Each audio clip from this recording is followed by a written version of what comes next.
আসসালামু আলাইকুম। নতুন আরও একটি ভিডিওতে আপনাদের সবাইকে স্বাগতম।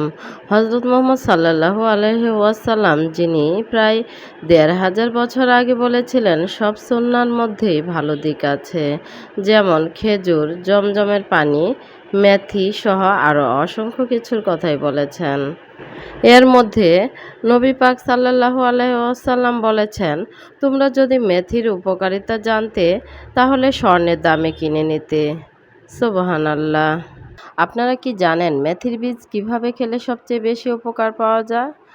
বিশেষজ্ঞদের মতে কাঁচা বা শুকনা বা পানিতে ভিজিয়ে মেথির বীজ খাওয়ার চেয়ে সবচেয়ে বেশি উপকারী অঙ্কুরিত মেথির বীজ খেলে। কারণ অঙ্কুরোদ্গম প্রক্রিয়ায় বীজের মধ্যে নানা পুষ্টিগুণ বৃদ্ধি পায় এবং তা শরীরের জন্য আরও সহজে হজমযোগ্য হয়ে ওঠে। অঙ্কুরিত মেথির বীজের গুণের কথা বলে শেষ করা যাবে না, তবে আমি 10টি উপকারিতার কথা বলছি। নাম্বার 1, উচ্চ পুষ্টিমান। অঙ্কুরিত অবস্থায় ভিটামিন এ, বি, সি এবং এর মাত্রা বৃদ্ধি পায়। এছাড়া এতে প্রোটিন, ফাইবার, অ্যান্টিঅক্সিডেন্ট বেশি থাকে। নাম্বার 2, রক্তে চিনির মাত্রা নিয়ন্ত্রণ। ডায়াবেটিস রোগীদের জন্য এটি উপকারী, কারণ এটি ইনসুলিন সংবেদনশীলতা বাড়াতে সাহায্য করে। নাম্বার 3, হজমে সহায়ক। ফাইবারের পরিমাণ বেশি থাকায় হজম শক্তি বাড়ায় এবং কোষ্ঠকাঠিন্য দূর হয়। নাম্বার 4, কোলেস্টেরল কমাতে সাহায্য করে। এতে থাকা স্যাপোনিন ও ফাইবার খারাপ কোলেস্টেরল অর্থাৎ এলডিএল কমাতে সাহায্য করে। নাম্বার 5, ওজন কমাতে সাহায্য করে। এটি ক্ষুধা দমন করতে সাহায্য করে এবং দীর্ঘক্ষণ পেট ভরা ভরা রাখে, সেই সাথে ওজন কমাতে সাহায্য করে। নাম্বার 6, হরমোনাল ভারসাম্য বজায় রাখতে সাহায্য করে। বিশেষ করে নারীদের জন্য এটি হরমোন নিয়ন্ত্রণে সাহায্য করে।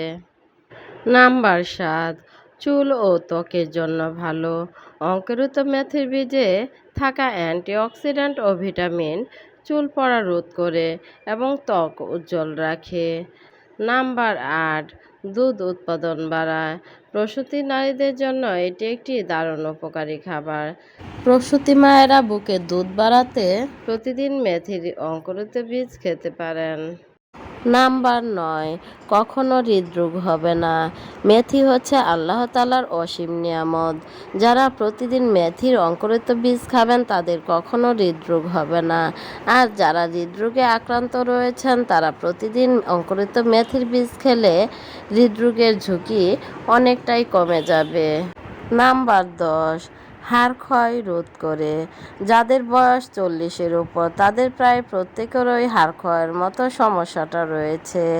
তারা প্রতিদিন মেথির অঙ্কুরিত বীজ খেয়ে দেখতে পারেন, ফলে হাড় ক্ষয়ের মতো সমস্যা রোধ হবে।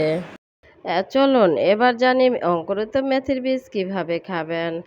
সকালে খালি পেটে 1 চামচ অঙ্কুরিত মেথির বীজ চিবিয়ে খেতে পারেন, বা সালাদে বা দইয়ের সাথে আপনারা মিশিয়ে খেতে পারেন।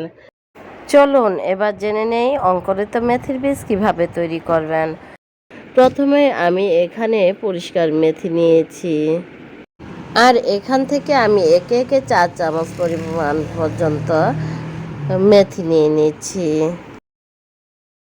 তারপর যতটুকু মেথি আছে তার চেয়ে পরিমাণে একটু বেশি পানি দিতে হবে। তারপর আমি এখানে চামচ দিয়ে এটা পানির সাথে মিশিয়ে নিচ্ছি, যেন মেথিটা ভালোভাবে ডুবে যায়। এরপর আমি এটাকে ঢেকে দিব 4 দিনের জন্য। আপনারা এটা 4 দিন পর্যন্ত ঢেকে রাখবেন। এরপর আর ঢাকনা খুলবেন না, এমনকি পানি পর্যন্ত পাল্টে দিবেন না, কারণ পানি পাল্টে দিলে তাহলে মেথির গুণাগুণ অনেকটাই কমে যাবে। 4 দিন পর ফিরে এসেছি, দেখুন এবার অঙ্কুরিত মেথির বীজ হয়ে গেছে। আপনারাও খুব সহজে তৈরি করে নিতে পারবেন এই মেথির অঙ্কুরিত বীজ। সতর্কতা, আপনারা মেথির অঙ্কুরিত বীজ পরিমাণে বেশি খাবেন না, কারণ হিতে বিপরীত হতে পারে। আর যারা গর্ভবতী এবং কিডনি রোগে আক্রান্ত তারা অঙ্কুরিত মেথির বীজ খাওয়ার আগে চিকিৎসকের পরামর্শ নেবেন। আশা করি আজকের ভিডিওটি ভালো লেগেছে। আর ভালো লাগলে লাইক, কমেন্ট এবং শেয়ার করবেন। সাবস্ক্রাইব করে পাশে থাকবেন। সবাই ভালো থাকবেন, সুস্থ থাকবেন। আজ এ পর্যন্তই। আল্লাহ হাফেজ।